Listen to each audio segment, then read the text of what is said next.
Tonight's guest is someone who's been a personal mentor to me, one of the most respected people in dance music, one of the most loved people in dance music.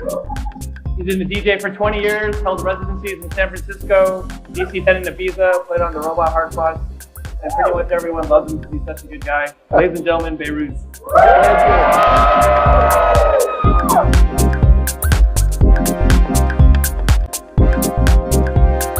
So, I think most of us are used to seeing you play on packed clubs, packed dance floors everywhere. But one thing a few people get a glimpse into, which I've seen a few times, which I find very inspiring as a DJ myself, is sometimes at 5, 6, 7 a.m. there'll be 3 or 4 people on the dance floor, and you're playing and smiling, and you don't want to stop. You just want to keep going, keep going, keep going, where 99% of DJs would call it a night.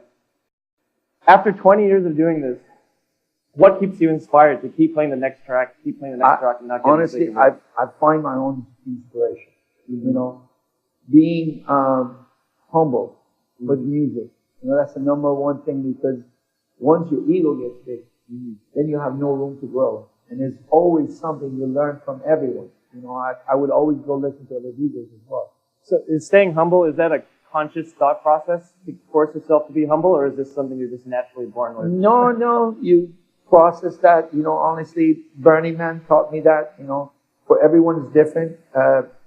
It always inspires me.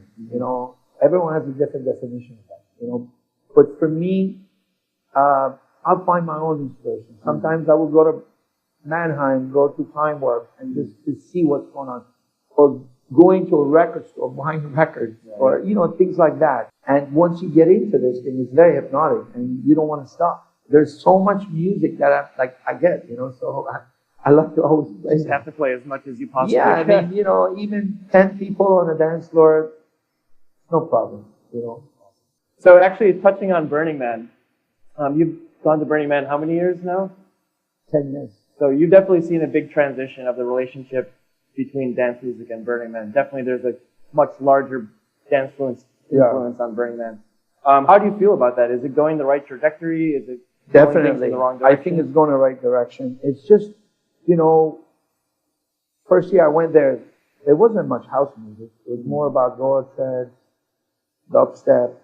And, but the first time I played there, I cried because I felt people's minds were wide open. And now it's going, I call it desert music.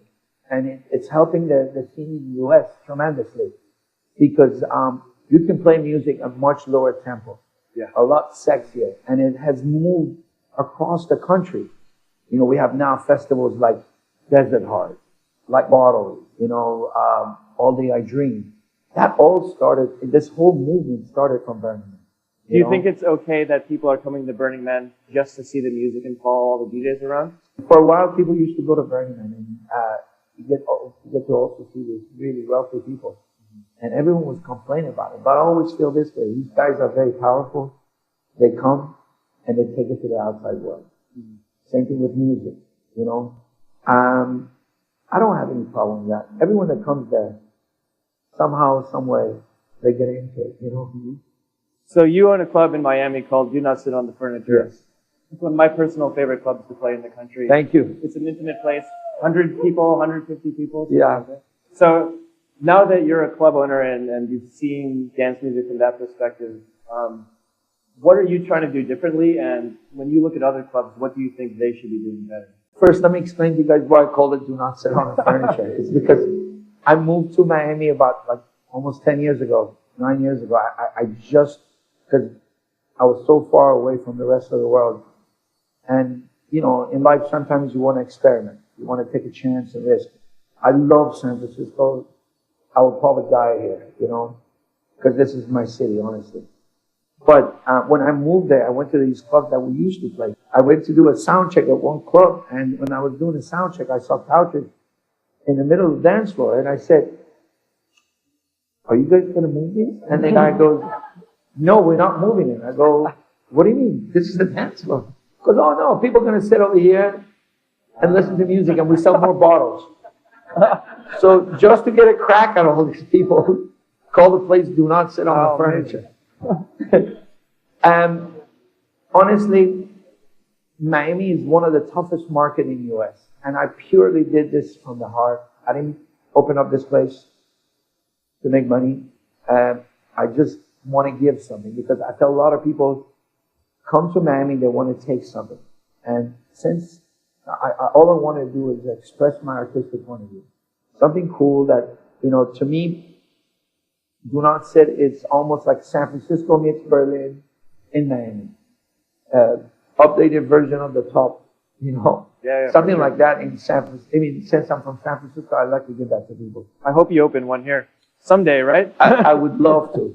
I would love to. So actually, you touched on EDM a little bit, and there's this ongoing debate that I talk about with a lot of DJs and promoters and things like that, which is, do you see the EDM wave as a gateway drug for people to get into better, deeper music, or do you see it as an evil that you just wish didn't exist? 100% as an evil. Oh, yeah? Yeah, because honestly, good music is good music, but when you give bad stuff, and people get used to, especially young generation, they don't understand that. We grew up listening to Motown, soul, jazz, good music, and times change, and imagine what you're feeding these people and what's going to happen in the future. So one other thing that we've talked about is how dance music goes through different phases. Yes. One is in relation to the economy. If there's a recession or people are making lots of money. And then, of course, there's stylistic changes, too, which is progressive, minimal. Right now, I think deep house is the big thing. What phase do you think we're in right now, and how close to the end of it? And what do you think is next? Dance music is so amazing because we're always constantly changing things. Once everybody gets into one thing, and other people want to create something else. 6 years ago, I predicted the next sound was going to be melodic techno. Thank God. Yeah, because there was no vocal, and that part of it is because of Burning Man, honestly, because it taught people, and people accepted it, and it was wide open. I think we're going through this phase of, I call it desert music. That music is much lower tempo. It's got a lot of melodies, but not moving so fast. But it's amazing, I think that's going to be one of the phases. And then we see right now in Europe, they're playing a lot faster, tempo, like 130. Yeah. And I don't know, girls don't like that. You always have to kind of see how girls feels about it. You know what I mean? Well, thank you for your time. I really Thank you so much. Thank you. I hope we all got to learn something maybe and something like that. So awesome, guys. Well, now it's time to dance a little bit.